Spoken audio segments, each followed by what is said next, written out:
Baik, terima kasih Pak Menteri. Assalamualaikum warahmatullahi wabarakatuh. Sampurasun.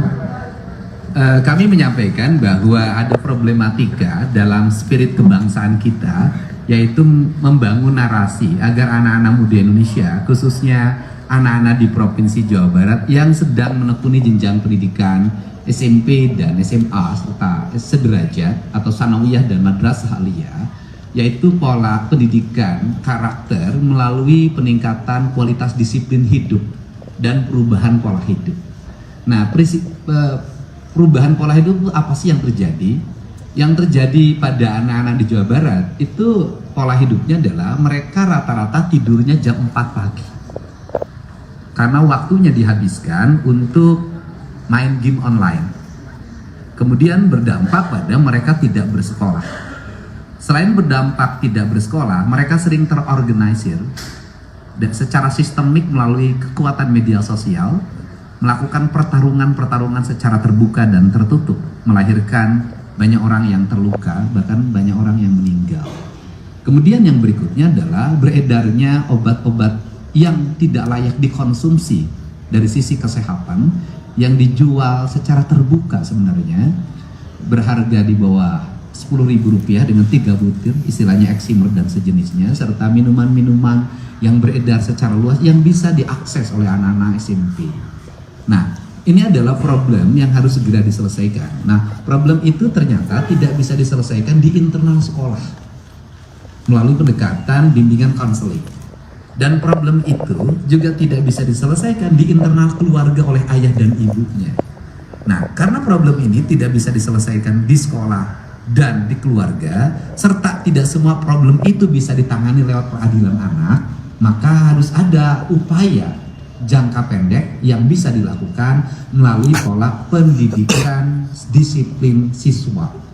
Dalam kaidah bahasa saya adalah pendidikan bela negara dengan penguatan pendidikan berkarakter. Maka kami menggandeng lembaga TNI, karena TNI memiliki pengalaman dalam melakukan pola pendidikan baik untuk kalangan militer maupun kalangan sipil. Di kalangan sipil dikenal namanya prajabatan. Di kalangan sipil hari ini untuk masuk industri banyak yang dilatih di Dodik Pangkodam 3 Siliwangi Lembang untuk membangun kebugaran. Nah, metodologi pendidikannya yang kami sampaikan tadi ke Pak Menteri adalah yang pertama adalah pembangunan kualitas disiplin. 1.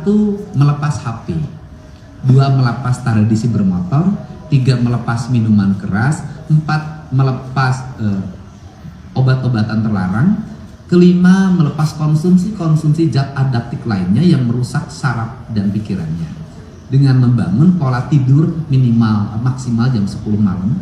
Kemudian mereka bangun jam 4 pagi, mereka mandi, salat subuh bagi yang beragama Islam, membereskan ruang tempat tidurnya, masuk ke masjid, dan kemudian mendapat bimbingan rohani dari kiai yang menjadi bimbingan konselingnya. Setelah itu mereka sarapan pagi, setelah sarapan pagi mereka berolahraga, setelah mereka berolahraga mereka langsung mengikuti ruang kelas pembelajaran sebagaimana dia didapatkan di sekolah. Kami mendatangkan guru dari berbagai tempat, dan kemudian setelah itu mereka salat duhur, kemudian istirahat. Setelah istirahat mereka mengikuti program minat dan bakat melalui pendekatan olahraga, dan kemudian maghrib dia masuk masjid lagi, belajar ngaji lagi, kemudian sampai isya, dan kemudian nanti mereka makan malam dan kembali ke tempat mereka tidur untuk tidur malam. Jadi model itu yang kami kembangkan, dan kami tadi konsultasikan bahwa tidak ada pelanggaran-pelanggaran yang dilakukan terhadap hak-hak anak sendiri. Nah, kalau bicara orang banyak memperdebatkan persoalan apakah bagaimana mereka belajarnya, pertama justru dengan barak ini mereka jadi belajar.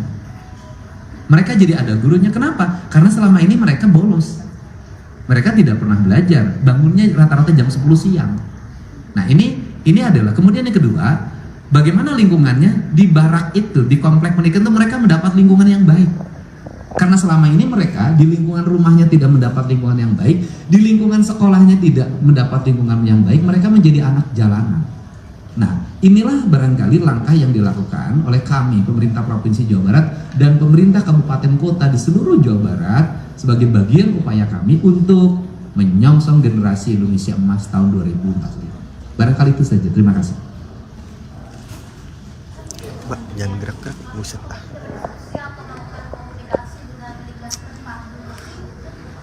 Ya, setelah ini kami akan juga menyampaikan. Dan begini deh, kalau sekarang itu kami mengajak pada semuanya untuk melihat.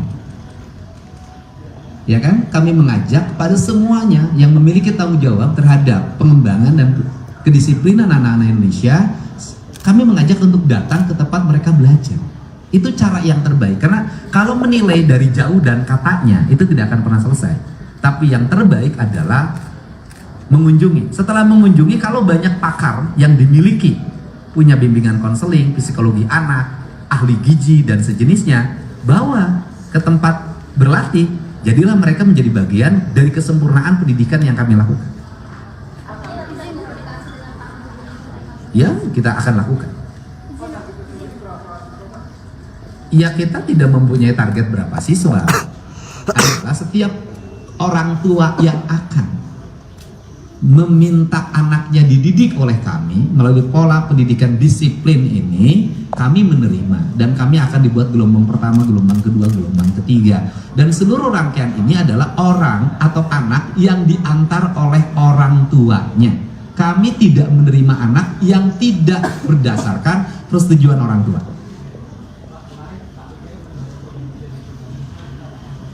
Ya, kalau saya merasa bersyukur dan berterima kasih, dan tentunya jangan dulu menjadi program nasional, uji dulu kompetensinya, sukses atau tidak. Dan kami juga sedang menyiapkan program turunannya. Setelah nanti dari komplek pelatihan militer ini, mereka nanti akan masuk ke sekolah khusus yang disiapkan di setiap kabupaten kota, yang mereka sekolahnya seperti anak-anak berbakat. Jadi mereka sekolah khusus sepak bola saya dulu punya, nanti mereka masuk dalam sebuah komplek darat. Gurunya guru biasa, kepala sekolahnya kepala sekolah biasa, tetapi mereka itu nanti didampingi oleh tim peningkatan mentoring disiplin dari kalangan TNI. Target yang sekarang 28 hari. 28 hari, setelah itu naik-kenaikan kelas. Kan nanti bulan Juni kenaikan kelas. Kalau kenaikan kelas mereka kembali ke orang tuanya karena sudah waktunya libur.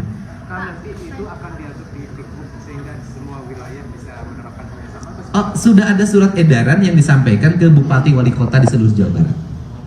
Sudah edaran gubernur, sudah ada.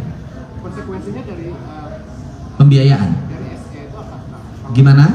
Konsekuensi dari surat edaran itu kalau misalnya tidak mengamanatkan dengan Iya, konsekuensinya kan gubernur punya piranti-piranti. Kita punya akses anggaran terhadap kabupaten kota yang kita miliki. Oh, bisa diancam? Ya, kita bukan diancam ya. Kita kan gini, apakah bupati masih nyaman kalau di depan kantornya banyak orang bawa celurit?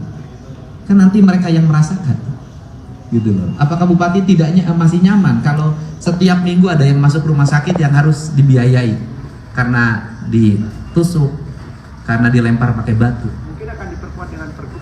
Setelah ini akan kuatkan dengan pergub. Iya. Soal kebijakan vasektomi